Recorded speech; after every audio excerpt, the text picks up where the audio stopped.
Hey guys and gals, WizKidWord here with another episode of The Delver. In today's video, we will be discussing the Tiefling race from Dungeons & Dragons. I will be reading from the free source book titled Basic Rules, which can be found and read and downloaded for free at dndbeyond.com.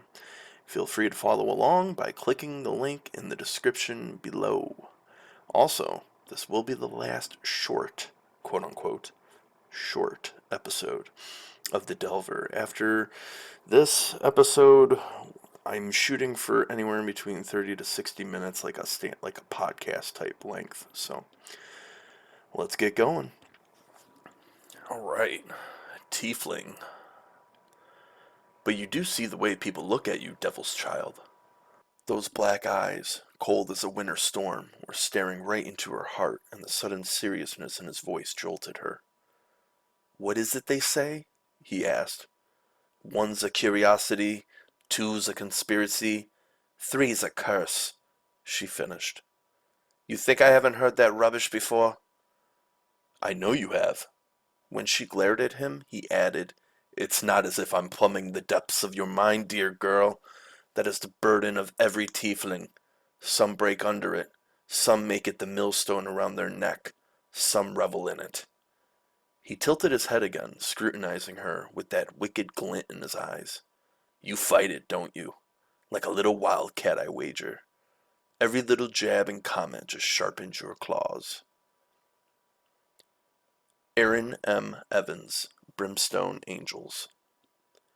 To be greeted with stares and whispers, to suffer violence and insult on the street, to see mistrust and fear in every eye, this is the lot of the tiefling.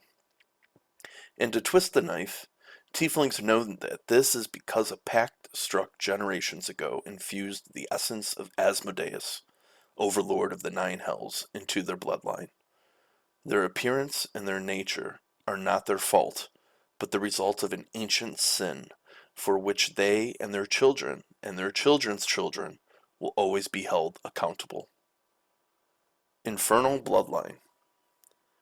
Tieflings are derived from human bloodlines, and in the broadest possible sense, they still look human. However, their infernal heritage has left a clear imprint on their appearance. Tieflings have large horns that take any of a variety of shapes. Some have curling horns like a ram, others have straight and tall horns like a gazelle's, and some spiral upward like an antelope's horns. They have thick tails, 4 to 5 feet long, which lash or coil around their legs when they get upset or nervous. Their canine teeth are sharply pointed, and their eyes are solid colors: black, red, white, silver, or gold, with no visible sclera or pupil. Their skin tones cover the full range of human coloration, but also include various shades of red. Their hair, cascading down from behind their horns, is usually dark, from black or brown to dark red, blue, or purple. Self-reliant and suspicious. Tieflings subsist in small minorities found mostly in human cities or towns, often in the roughest quarters of those places where they grow up to be swindlers, thieves, or crime lords. Sometimes they live among other minority populations in enclaves where they are treated with more respect. Lacking a homeland, tieflings know that they have to make their own way in the world and that they have to be strong to survive. They are not quick to trust anyone who claims to be a friend, but when a tiefling's companions demonstrate that they trust him or her, the tiefling learns to extend the same trust to them. And once a tiefling gives someone loyalty, the tiefling is a firm friend or ally for life. Side note, met with mistrust. Ignorant people tend to be suspicious of tieflings, assuming that their infernal heritage has left its mark on their personality and morality, not just their appearance. The reality is that a tiefling's bloodline does not affect their personality. They are gifted with magic from the infernal realms but chart their own course in life. Tiefling names.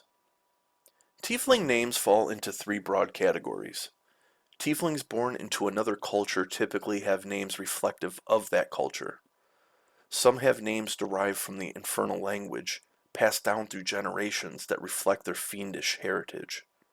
And some younger tieflings, striving to find a place in the world, adopt a name that signifies a virtue or other concept and then try to embody that concept.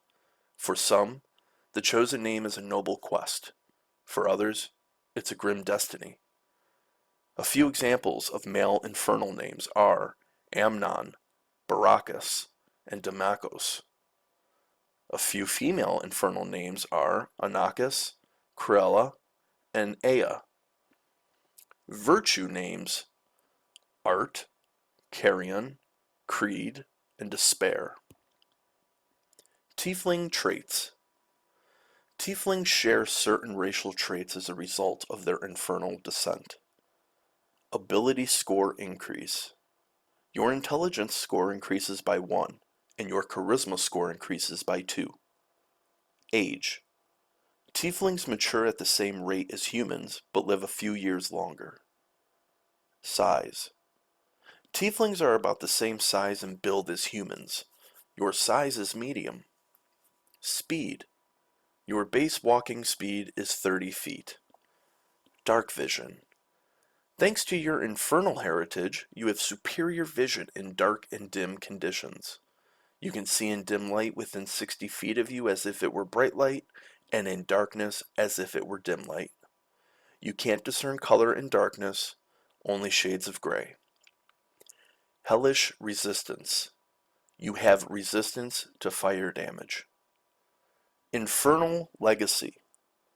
You know the thaumaturgy cantrip. When you reach 3rd level, you can cast the Hellish Rebuke spell as a 2nd level spell once with this trait, and regain the ability to do so when you finish a long rest.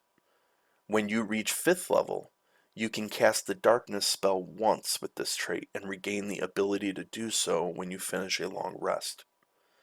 Charisma is your spellcasting ability for these spells. Languages. You can speak, read, and write Common and Infernal. And that covers the Tiefling race in Dungeons and Dragons, just the basic profile for you guys. I hope you enjoyed this video. If you did, please remember to hit that like and sub button and leave your comments below. And we'll see you in the next episode of The Delver. Take care.